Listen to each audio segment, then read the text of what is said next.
You can't change the winter. You can't change the seasons, but you can change yourself.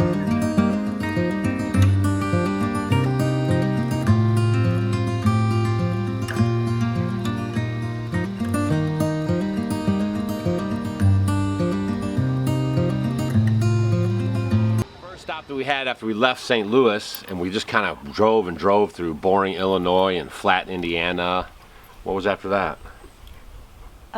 West Virginia. West Virginia. And I tried to get the signs when we were going down the highway, but they happened so fast, and a couple of them they weren't even up. So we caught the West Virginia one just in time. I even laughed and said I just barely got it. And then we pulled into the Five Rivers Campground. Five Rivers Campground? Yeah, in West Virginia. Oh, and it was just beautiful. West Virginia, if you guys have not ever driven through West Virginia, it is gorgeous, because I always love going into Montana, you know, out west, and it's just gorgeous. Well, West Virginia is one of the most beautiful states that we've ever been through. Don't you agree? It was nice. It was beautiful. It was nice. The river. I don't know if the most beautiful I've ever been through, but it was very pretty. Well, I said one of them. And the trees were turning real nice, and it was absolutely gorgeous. And we stopped at this campground called Five Rivers Campground, and it was so cool because I guess five rivers kind of go together there. And we were out, you know, walking around. I was walking Molly. Marge and Stacy went into the river and walked across it. And I kept noticing the times we were there that I kept seeing these shoes. There was like shoes. They were like in the ground. You might see heel up here, there. You find them in the river. And then I was asking the owner, and he basically, I think in 1987, they had a huge flood. He says the whole place, it was like 18 foot underwater. And shoe factory, I guess, it got decimated because of the flood. And then they still, to this day, it's 2021, they keep finding shoes all over the place. So I thought that was kind of funny. And the best score at that place was Molly. I don't know, I'm not going to grab it for you, but there was a ball actually in the water. Like a little soccer ball that had these tags on it, you know, that you could grab. Tabs. And she could, yeah, and she could shake. It was a great little find. It was in the river floating down, and we got it, so she got a little treat too. And that helped us actually with training her, and because that was the first time where we're going, you'll see in a minute, but that was the first time she's been around so many people and just a lot of activity and things, so we used that ball to help train her in a little better too, so it really worked out pretty nice. There was a great little camp spot, and then we packed up and left there, and then it was just really windy. So in St. Louis, you know, where we're at anyways, we're not by St. Louis, but we're probably at about 500 to 700 elevation above sea level. And Virginia is about the same too, but to get there, you truck all the way up the mountains, and it was really wild because we were way out and you could see the windmills, you know, turning. I thought, oh, that's just so terrible, because they just look terrible on a nice landscape. And way out there, right? And I never put it together, but as we're traveling and we're going through the mountain, your ears are starting to pop, you're going higher and higher and higher. And we came right around the turn.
And as you can see in the windmills too, like not all of them were turning. And then we were talking to some of the folks down there, and even a couple of the windmill 18-wheelers passed us. Oh, it's atrocious. These windmill blades are so big. It's like a 18-wheeler and a half to move them through town, and they have special escort cars, and the people around there don't really appreciate them. And I don't know if you guys ever looked into disposal of those blades or anything like that. It's pretty much a hot mess. So. And even when we came up to the top, it kind of scares you. I would cause an accident. It's just, man, it messes up your whole view. It was so pretty, and then you come right up there, and it's. There's the windmill. Yeah. So after the windmill, though, we kept on going and down, and then we started to run into the fog. Oh my gosh. Okay, so we're driving, you know, and then it's a big windshield, and all of a sudden I look, because I was kind of sitting in the back. Yeah, and I came up, and all of a sudden you cannot see out of the window at all, and I almost freaked out because it was so foggy and the inside was fogged up. So I'm in there trying to rub it down so he could drive, because I thought, yeah, oh my we gosh, had to we're grab gonna a crash. towel. Oh. I slowed real down. I mean, you could barely see like right in front of you. So that's how we came into Virginia, through the fog and all that. We thought, oh no, is it going to be a rainy time? Because we're going to the Homesteaders of America conference. That's right. It was really a good time. And so we pulled in. It was misty, kind of rainy, and it just stayed kind of cloudy the whole time. It was perfect, actually. Yeah, you know, it was perfect the weather weather. was perfect. Everything about it was perfect. We didn't get any rain. It was really, really awesome. So we showed up on Thursday. Now, a couple of days before the actual conference, they have hands-on workshops. So we went there, and Stacy and we hosted a workshop on fermenting, and there were other folks doing some workshops as well. And Connie did the cheese making class. Yep. What that's about. And, Sean and Beth did talking about cows, raising cows on the homestead. Because he's giving them a 5-gallon bucket full of grain every day is not your model. Hey, Doug. That's my biggest problem. Gotcha. But there is some forms out there that do. But you only have to if you want to reach the side. You want to make sure the tip of your scissors are riding right up against the spine, okay? Do both sides.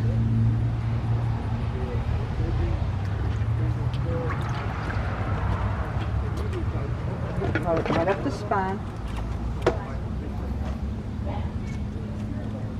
Percent of the carcass. You don't have like a weight. No, well, it depends on how big it was to begin with. I mean, if you're at 5-pound live weight, then you're looking hopefully about 200 pounds of meat. If it was a good quality rabbit. And then Ann, Farm Girl in the Making, did A canning workshop. preserving your food on the homestead. This is very thin. It's thin meats. Yes. They're cutlets. They're They're not- cutlets. so, yeah. We're gonna go with that. So don't just keep it stuck. I would have never have known from you. So okay, leave that good. So I'm gonna give you your jars. They're ready to go. Okay. You're gonna take the jar funnel. You're gonna go ahead and put it. You're gonna have to touch something or use your knife to do it. Then you're gonna put. I will touch barbecue chicken in a second. Okay. Okay. What are you gonna do with this jar? And then fill it. So there's just a lot of good workshops so you guys can get in there, be involved with, ask questions, hands-on, doing the thing. And if you're just learning, these workshops, when you do the, like the pre-conference workshops, are really good because they're totally hands-on and you're there all day, you know, all day. It's a few hours and then you're really getting, you know, a lot of the information. You can ask a lot of questions and you're there with the instructor and it's pretty cool. Your so, class was like 9 to 3 or something. Yeah. So that was really good. And then Stacy had her class. We had everyone in like a horseshoe kind of a configuration, like a U, and then we just laid it all out. And they chopped, and they sheared, and they cut, and they, what else did they do? So, do you remember how much salt per quart? Okay, so when you're doing sauerkraut, I kind of estimate, if I look, like I have a bowl like this is usually what I make. So I